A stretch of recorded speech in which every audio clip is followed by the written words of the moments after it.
ఈ ముఖ్యమంత్రి రేవంత్ రెడ్డి గారు ఒక శ్వేతపత్రాన్ని చేసిరు. వాళ్ళ ప్రభుత్వం వచ్చింది కాబట్టి వాళ్ళకి ఆ హక్కు ఉన్నది.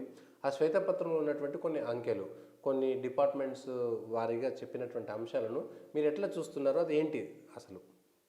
అంటే మీరు ఒక్కసారి ఒక 3-4 ఇయర్స్ బ్యాక్ నుంచి పొలిటికల్ సినారియో ఆలోచిస్తే తెలంగాణ రాష్ట్రంలో భారతీయ జనతా పార్టీ బండి సంజయ్ గారి నాయకత్వంలో చూసినా, లేకపోతే కిషన్ రెడ్డి గారి నాయకత్వంలో చూసినా, లక్ష్మణ్ గారి నాయకత్వంలో చూసినా కూడా 10 ఏళ్ల కేసీఆర్ గారి పరిపాలనలో అప్పుల కుప్ప తయారైంది.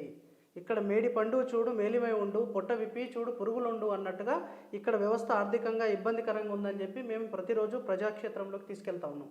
అదే ఈరోజు నిజమని అసెంబ్లీ సాక్షిగా రేవంత్ రెడ్డి గారి యొక్క ప్రభుత్వం ప్రవేశపెట్టింది శ్వేతపత్రం రూపంలో. 6,71,000 కోట్ల రూపాయల అప్పు ఉంది తెలంగాణ రాష్ట్రానికి అని చెప్పింది. ఏ రోజు కూడా కేసీఆర్ గారు కానీ, వారి పార్టీ మంత్రులు కానీ, వారి పార్టీ నాయకులు కానీ, ప్రభుత్వం కానీ ఏ రోజు కూడా ఈ యొక్క నెంబర్స్ని ప్రజలకు వివరించే ప్రయత్నం చేయలేదు, దాచిపెట్టే ప్రయత్నం చేసింది. ఎక్కడ పడితే అక్కడ అప్పు తీసుకొచ్చింది, పప్పన్నం పెట్టే ప్రయత్నం చేసింది. ఈరోజు ప్రజలకు లేనిపోని హామీలు ఇచ్చి అట్టర్ ఫెయిల్యూర్ అయిన ప్రభుత్వం బీఆర్ఎస్ ప్రభుత్వం అని చెప్పి మనకు అసెంబ్లీ సాక్షిగా ప్రూవ్ అయింది. ఓకే, ఆ శ్వేతపత్రంలో ఏ కార్పొరేషన్ నుంచి అప్పులు తీసుకొచ్చారు? ఈ అప్పులు అంటే అప్పులు తీసుకొస్తేనే కదా మనకు వృద్ధి చెందేది అనేటువంటిది ఒక మాట కేటీఆర్ చెప్పారు. కేంద్రంలో మోడీ సర్కార్ కూడా అప్పులు తీసుకొచ్చింది, ఇక్కడ కూడా తీసుకొచ్చడం తప్పైంది అని అంటున్నారు. ఒక్కసారి మీరు ఆలోచించండి అన్న, విద్యుత్ పవర్ మొత్తం 24 అవర్స్ ఫ్రీ ఇస్తా అన్నాడు. కానీ ఆ ఫ్రీ ఇచ్చే పవర్కి ఎలక్ట్రిసిటీ డిపార్ట్మెంట్కి, టీఎస్ఎస్పీడీసీఎల్కి డబ్బులు పే చేయాల్సిన ఎవరు? ప్రభుత్వం పే చేయాలి. కానీ ప్రభుత్వం పే చేయలేదు. అంటే తెలంగాణ ప్రజలు ఒక్కసారి ఆలోచించాలి, కేసీఆర్ ప్రభుత్వం ఫ్రీగా కరెంట్ ఇవ్వలేదు. అది మోసం చేసింది ఎవరు మోసం చేశారు? ఎస్పీడీసీఎల్ని మోసం చేశారు. అక్కడ అప్పుల కుప్ప పెరిగిపోయింది. అంటే మీరు అన్నట్టుగా కేంద్ర ప్రభుత్వం ఆలోచిస్తే మొన్న 40 లక్షల కోట్ల బడ్జెట్ ప్రవేశపెడితే దాదాపుగా 18 లక్షల కోట్ల రూపాయలను మనం క్యాపిటల్ ఇన్వెస్ట్మెంట్ కోసం పడుతూ ఉన్నాం. మనం కేంద్రంలో తీసుకొచ్చే ప్రతి రూపాయి అప్పు కూడా not for the revenue expenditure. Okay, but ఇక్కడ మీకు 2,16,000 కోట్ల రెవెన్యూ వస్తుందని ఎస్టిమేట్ చేస్తే బీఆర్ఎస్ ప్రభుత్వము, ఇక్కడ వచ్చింది 1,40,00,50,000 కోట్లు మాత్రమే రెవెన్యూ. అంటే మీకు నెలల వారీగా శాలరీస్ ఇవ్వడానికి, పెన్షన్లు ఇవ్వడానికి, మీ యొక్క స్కీమ్స్ ఇంప్లిమెంట్ చేయడానికి రెవెన్యూ ఎక్స్పెండిచర్ కోసమే మీ దగ్గర డబ్బు లేదు.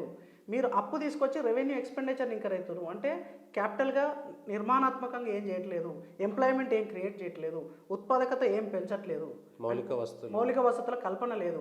కాబట్టి అప్పు తప్పు అంటున్నాం తప్ప అప్పు తప్పు కాదు. అంటే బడ్జెట్ లోటు, రెవెన్యూ లోటును పూడ్చుకోవడానికి అప్పు చేస్తా ఉన్నారు.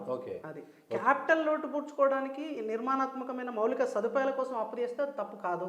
ఓకే, అప్పుడే మనం డెవలప్ మళ్ళీ వస్తాయంటారా? 100% వస్తాయి. కానీ ఇప్పుడు మనం రోడ్స్ నిర్మాణం చేస్తున్నాం NHA ప్రాజెక్ట్స్లలో.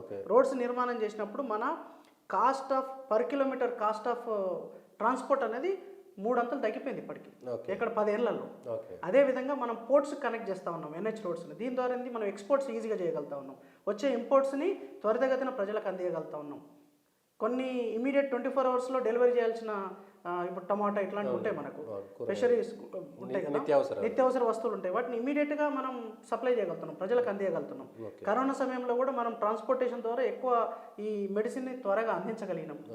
ఇట్లా చాలా అద్భుతమైనవి ఉంటాయి. ఇప్పుడు ఎయిర్పోర్ట్స్ వచ్చినాయి. ఎయిర్పోర్ట్స్ వల్ల ఎంతో డెవలప్ అవుతా ఉంది, అభివృద్ధి జరుగుతూ ఉంది. అందుకోసమే కదా ఈరోజు భారతదేశము 5వ అతిపెద్ద ఆర్థిక వ్యవస్థగా ఆవిర్భవించిందంటే ఆల్ బికాస్ ఆఫ్ ఈ డెవలప్మెంట్. తెచ్చినటువంటి అప్పులు మౌలిక వస్తువుల కల్పనకు పెట్టుబడులు పెట్టాలి, కానీ ఉచిత పథకాలకు ఇవ్వడం వల్ల ఈ లోటు ఏర్పడుతుంది అనేటువంటిది అర్థం చేసుకోవాలి.